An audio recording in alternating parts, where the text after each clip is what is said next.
So Michael, we're back in Melbourne. We're filming after a little break. Yeah, we've had a hiatus, haven't we, as you say.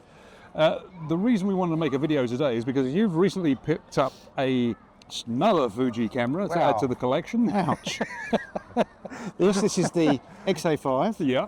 I thought it a nice little compact body to use in situations such as this around streets of Melbourne and other such cities. And you picked up straight away that it's lacking a viewfinder. Yeah. So I thought what we would do is I've also got a very old Canon M100, which is a nice little pocket-sized camera, but it doesn't have a viewfinder. So I thought we'd run the test between the two of us today. Men of a certain age, do we need a viewfinder? So I have the most important piece of kit to go with mine. Yeah, I've sadly found that I also need $10 My Chemist Warehouse. We're not sponsored this video, but if My Chemist Warehouse would like to pick up on this, yes, we do need these. Yeah.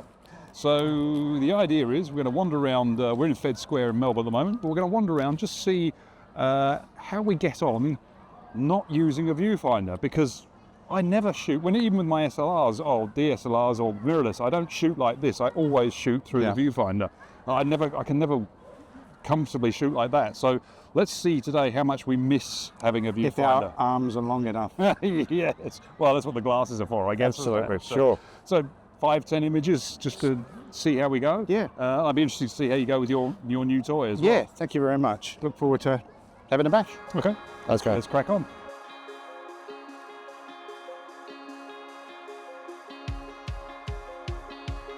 For today's little experiment, I was shooting with Canon's EOS M100. It's a tiny 24.2 megapixel APS-C mirrorless camera that was released back in 2017. And I swapped between the compact EF-M 15 to 45mm kit lens and Canon's lovely little 22mm f2 pancake lens. Meanwhile, Mark was out on the streets with his recently acquired Fujifilm XA5, which is another compact 24-megapixel mirrorless camera, paired with Fujifilm's 16 to 80 f4. Two different systems, but obviously with one thing very much in common: neither of them has a viewfinder. Now, it turns out shooting without a viewfinder isn't as easy as we first thought it would be. The first few minutes were awkward, if I'm honest. After 30 years of instinctively putting a camera to my eye, holding it out in front of me felt completely unnatural. I think we both probably looked like two old guys trying to work out how to use their first smartphones.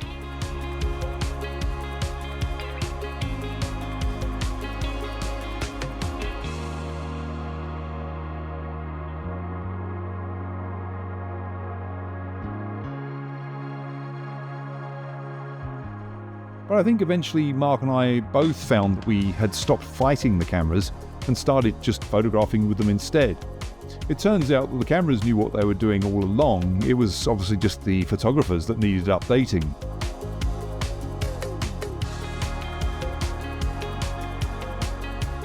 It turns out the flip screen is actually an advantage on the street. Now, given my background, architecture was definitely the easier subject to photograph. Buildings, of course, unlike people, are incredibly patient. So how are you finding it? Quite different. It's like landscape photography to some degree. You've got to stop, think, consider, take your time. Yeah. Put your glasses on. Yes, yeah. See what else we can get in the station here. Good. Mark, however, found himself shooting a lot more of the street portrait type work. And in many ways, this was one of those moments where the flip screen suddenly really made sense. Standing there looking down at the camera felt far less obvious than pointing a viewfinder directly at someone. And they probably thought we were just checking our emails or something.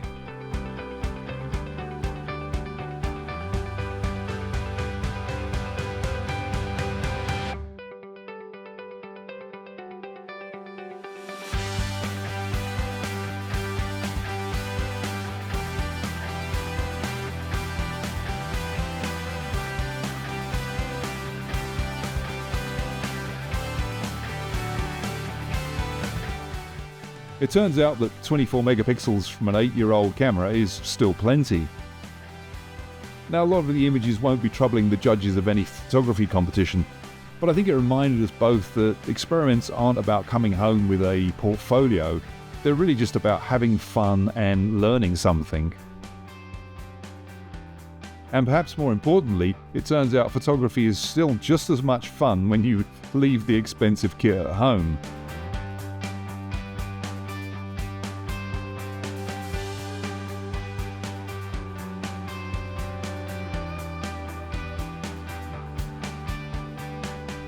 When we got to the town hall station, I think it was at this point that we both just forgot about the actual cameras we were using.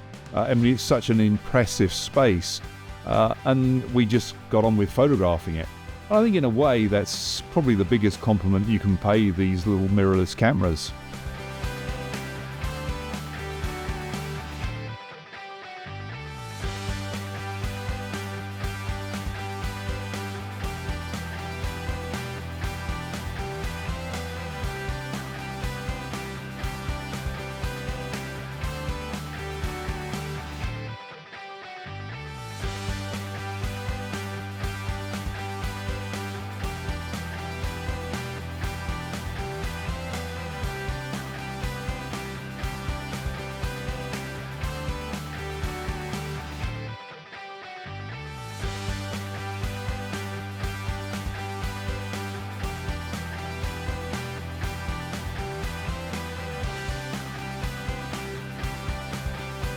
Now, for a final time with the "it turns out" thoughts, it turns out I can enjoy photographing architecture on a camera without a viewfinder almost as much as I can on one with a viewfinder. So, as you'll probably notice, I didn't exactly hold back.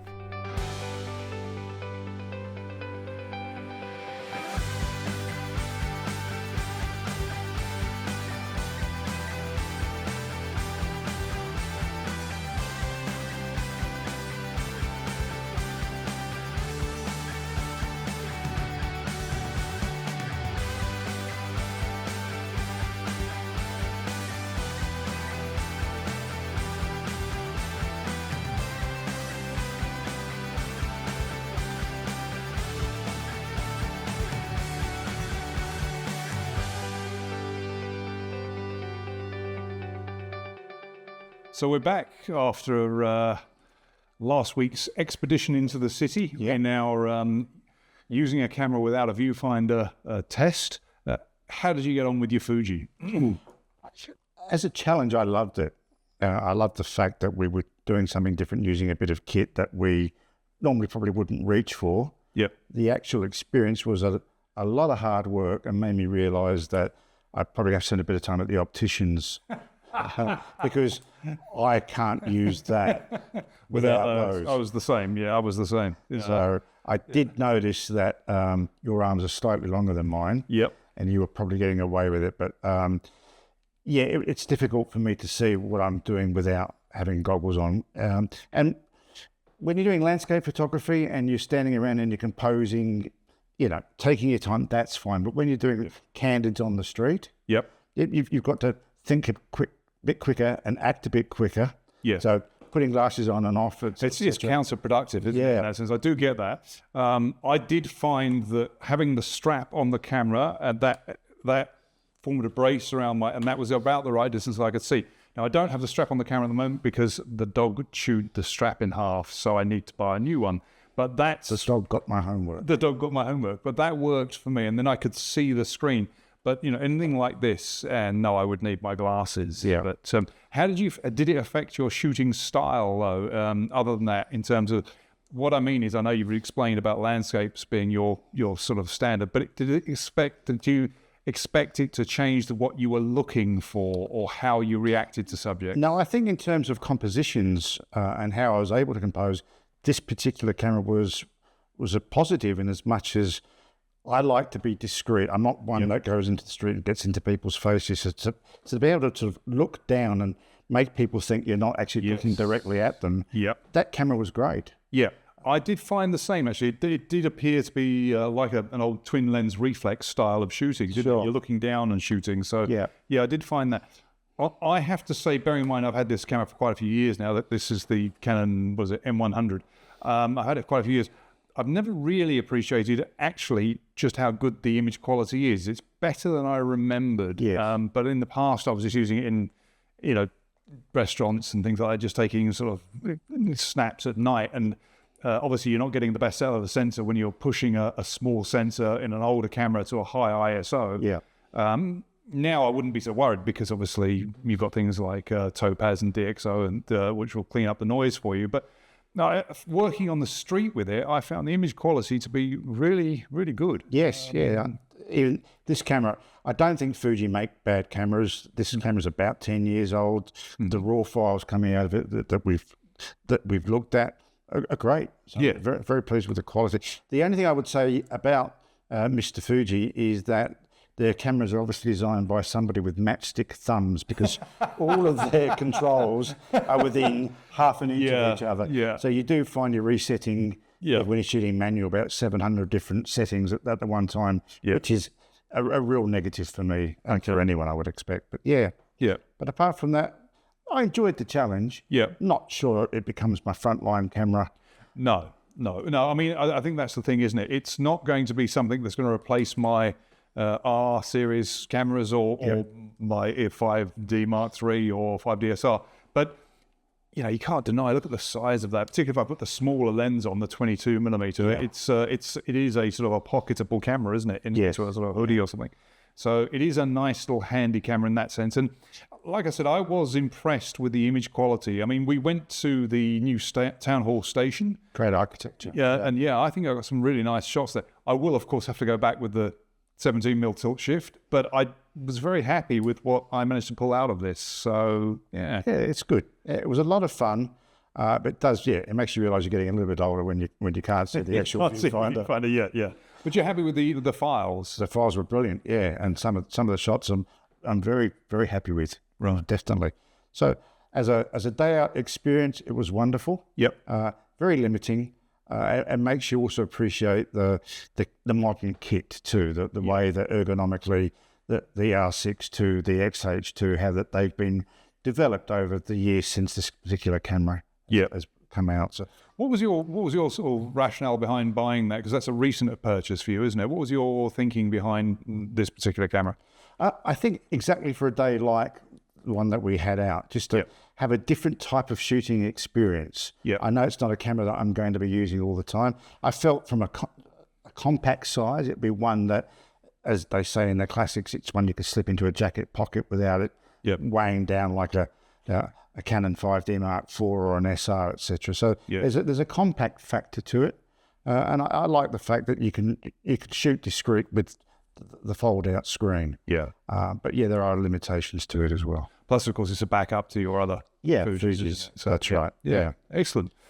Well, I think the images, as I say, I've certainly enjoyed making them. I think we got some pretty good images, and I think more than anything, we had a lot of fun basically playing with gear that we don't normally play with. So and seeing what it is like to not have a viewfinder. Yeah, I mean, you're used to using your phone, really, aren't you, for that as well? But it's nice to have that versatility with the extra lenses. I mean, we took several lenses, but Well, we certainly hope you enjoyed following us along on our little viewfinderless experiment in the city. We apologise again for not having made more videos in the last 6 months, maybe. I don't know how long it's been, but obviously we're looking to rectify that and get back on track. Thank you very much for joining us this far. If you found this useful, please do hit the like button and consider subscribing. And I'd just be interested to know, I mean, we're obviously not the only people shooting without a viewfinder. If you could let us know your experiences in the comments down below, I'd just be really interested to hear what other people find. Do you find it's a hindrance? Are you changing glasses and then looking at the back screen, or do you just live and die for a viewfinder? Because I have to say, I enjoyed this, but I need a viewfinder personally. Yes, so but that may just be an age thing. But good. So on that note, thank you once again, and we look forward to seeing you in the next video. Thank you very much.